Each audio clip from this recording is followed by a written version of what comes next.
అస్మద్ గురుభ్యో నమః. ఆచార్య కృపా కటాక్ష. ఈ రోజు పాసురం మనం అర్థం తెలుసుకుంటే మొట్టమొదటి పాసురానికి ముందర వెళ్దాము. ఈ సైనించి ఉన్నటువంటి శ్రీకృష్ణ పరమాత్మని ఆ నీలాదేవి ఎదుగుతున్న గోపికలు చివరిలో ఒక మాట అంటారనమాట. తప్పన మందు పదవు అంటారు. అంటే ఇది నీ స్వరూపమే కాదు, నీ స్వభావమే కాదు తల్లి అని మాటలు ప్రయోగిస్తారు. అయితే ఆ మాటకి శ్రీకృష్ణ భగవానుడు కొంత మెచ్చుకుంటారనమాట. అయితే వీళ్ళందరూ కలిసి మళ్ళీ ఏమని ప్రార్థిస్తున్నారు అంటే, అమ్మ ఈ శ్రీకృష్ణ పరమాత్మని సంబోధిస్తున్నారు.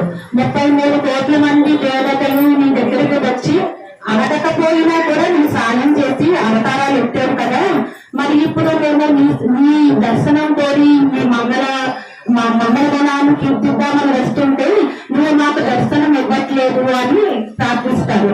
అంటే ఇక్కడ వీళ్ళు ఏమని అంటారంటే ఉత్తమం తట్టేయమని ప్రయోగిస్తారు. అంటే అది విసిమి కథ అర్థమే అనమాట.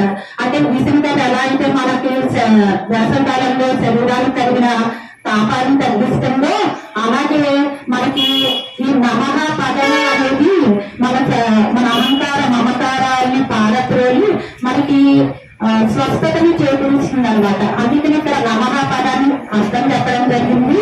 తర్వాత అర్థం అడగడంతో మన ఉద్దేశం ఏంటంటే అర్థం ఎప్పుడు కూడా స్వస్వరూపాన్ని తెలియజేస్తుంది.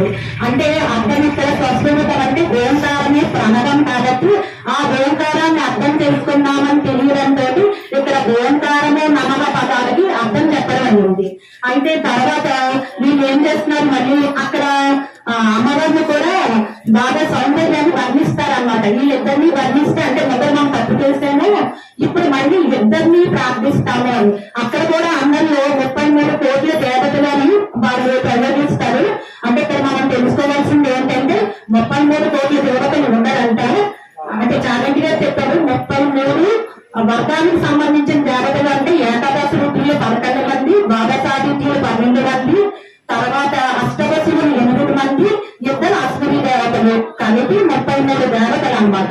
అంటే మనం ఎవరైనా వస్తే మీరు వస్తే మాకు 100 మంది వచ్చినట్టండి అని ఎలా ప్రయోగిస్తామో, ఇక్కడ మీరు వస్తే 1,000 మంది వచ్చినట్టే అనే భావంతో 33 కోట్ల దేవతలని ప్రయోగించారు.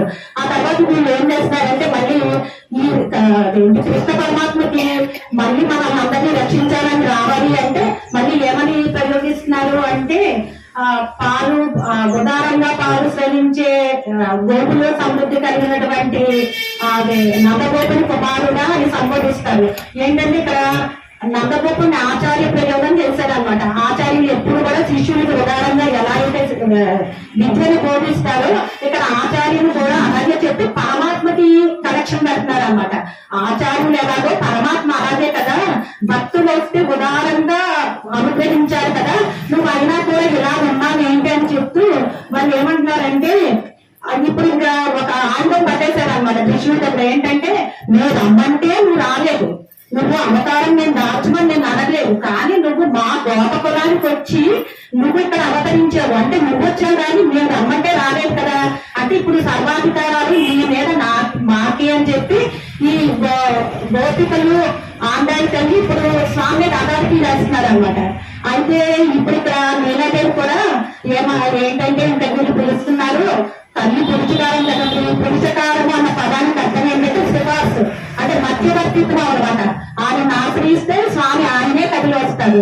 ఇప్పుడు అమ్మ కదిలి వచ్చేసి వీళ్ళ గుంపులో చేరారనమాట. అయితే ఇప్పుడు వీళ్ళేమంటారు మళ్ళీ అంటే శ్రీకృష్ణ పరమాత్మే పట్టుకోవలసింది అనేది ఖచ్చితంగా తెలియాలి. అంటే నమః ఓంకార పదానికి అర్థాలు తెలుసుకున్నారు. అనన్య గతిత్వము అన్న పదం రావడానికని ఇక్కడ అభిమాన వల్లభాలు అంటే ఈ ఆ రాజులు ఎవరైతే ఉన్నారో వాళ్ళందరూ కూడా వాళ్ళ అంటే సుందరమైన విశాలమైన పెద్దదైన వాళ్ళ నగరాలన్నిటి కూడా ఈ శ్రీకృష్ణ పరమాత్మ చేత ఓడింపబడి ఆ రాజులందరూ కూడా కృష్ణయ్య సింహాసనం కింద దూరేరంట. అంటే సర్వభూపాలులందరూ కూడా ఆయన సింహాసనం కింద చేరారు. కాబట్టి ఎప్పుడైనా మనకి సర్వభూపాల వాహన సేవ అంటే ఈ పాసురం మనం తలుచుకోవాలని చెప్తారు. అయితే ఇప్పుడు వీళ్ళందరూ కూడా ఎలా రావాలో స్వామిని కీర్తించారు. నిన్నటి పాసురంలో ఏమన్నారంటే, స్వామి నువ్వు కళ్ళు విడి పడకుండా కళ్ళు తెరుస్తూ అలా అందంగా రావాలి అని ఎలా అయితే చెప్పారో అంటే సూర్యుడి వల్ల వెలుగు ఉండాలి, ప్రకాశం ఉండాలి, చంద్రుడి వల్ల చల్లదనం ఉండాలి. అంటే ఒకవైపు పరాక్రమము ఉండాలి, ఒకవైపు అనుగ్రహమే ఉండాలి. అలా సంబోధిస్తూ వీళ్ళు బయటకు రమ్మని కోరుతారు. అయితే నేను అలా కోరిన వాళ్ళు ఏమంటారంటే, కృష్ణయ్యని మనం పడుకునగా సౌందర్యం చూసాం, నేత్ర సౌందర్యం చూసాం, అంటే కూర్చుండగా సౌందర్యం చూసాం. ఇప్పుడు ఆయన లేచి నడిచొస్తే ఎలాగుంటారో ఆ సౌందర్యం చూడడానికి అని చెప్పి అంటే కృష్ణయ్య అంటాడు, నేను ఇక్కడ శయన మందిరంలోనే ఉన్నాను కదా, మీరు వచ్చేదేదో నాకు ఇక్కడ చెప్పేయండి అంటారు. కానీ వీళ్ళు ఏమంటారంటే, అక్కడ కూర్చోవనుకో మాట ఆది తప్పుతావేమో, సభామండపంలో నువ్వు వచ్చి కూర్చుంటే నువ్వు అప్పుడు చెప్పేవనుకో 3 మంది ఉంటారు విన్నవాళ్ళు, వాళ్ళందరూ కూడా నువ్వు మాట తప్పినప్పుడు కాలని వాదిస్తారు అని అంటారు ఆయనతో. కానీ నా ఉద్దేశం ఏంటంటే, నడుస్తూ ఉన్నటువంటి సౌందర్యాన్ని కూడా కన్నులారా దాంచాలని చెప్పి స్వామి రమ్మంటారు. అయితే ఇప్పుడు ఆయన మీద అధికారం వచ్చింది కాబట్టి ఎలా నడిచి రావాలో కూడా చెప్తున్నారు అనమాట. ఇప్పుడు వర్షాకాలంలో ఈ పర్వత గుహల్లో ఉండేటటువంటి సింహాలు అలాగ 4 నెలలు పడుకుని ఉండడం చేత ఒక్కసారిగా లేచేటప్పటికి వాళ్ళు అవి ఎలా ఉంటాయంటే చాలా తీక్షణంగా, కళ్ళల్లో క్రూరంగా కొంచెం అలా ఉంటాయి, ఎంత పరాక్రమంగా. అంటే స్వామి నువ్వు అలా చూస్తూ అంటే లేచేట వెంటనే గబగబా వచ్చేట్టు లేచి ఆ కాళ్ళని ముందుకు చాపి సింహం ఎలా అయితే ముందుకు చాపి వస్తుందో అలాగ నువ్వు కూడా లేచి నీ జూలు ఏదైతే ఉందో ఆ జూలు నుంచి వచ్చేటటువంటిది సింహానికి ఎలా అయితే దాన్ని వదిలించుకుంటుందో అలాగ నువ్వు నీ గుండెని విధించుకొని నువ్వు అంత అందంగా రావాలి అని చెప్తున్నారు.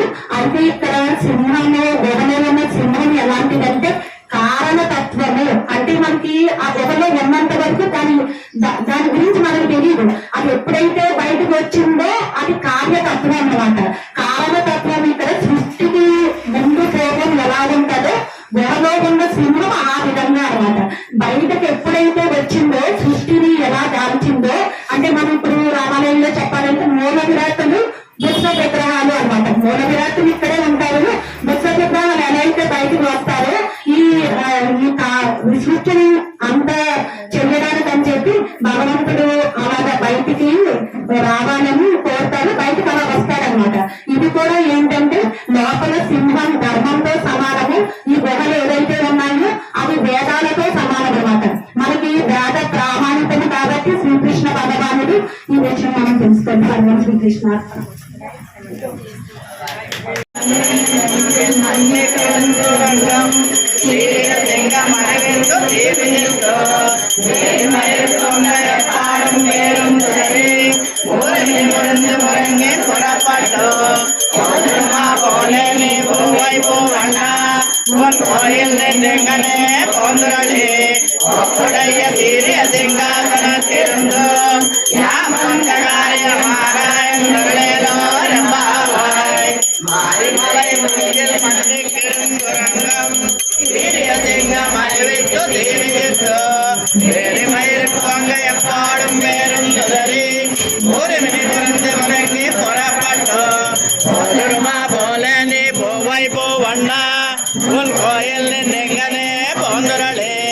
ಒಪ್ಪುಡಯ್ಯ ಸೀರೆ ಸಿಂಗಾಸನ ತಿರುಂದು ಯಾಮಂದಗಾರೆ ಮಾರಾಯಣ ಮಾವಾಯ್ ಕರ್ಕಟೆ ಬೋರ ಬಲ್ಗುಣ್ಯಾಂ ತುಳಸಿ ಕಾನನೋದ್ಭವಾಂ ಆನ್ಯೇ ವಿಶ್ವಂಬರಾಂ ಗೋದಾಂ ವಂದೇ ಶ್ರೀರಂಗನಾಯಕೀಂ ಲೀಲಾತುಂಗಸ್ತನಗಿರಿತಟಿ ಸುಪ್ತಮುದ್ಭೋಜ್ಯ ಕೃಷ್ಣಂ ಪಾರ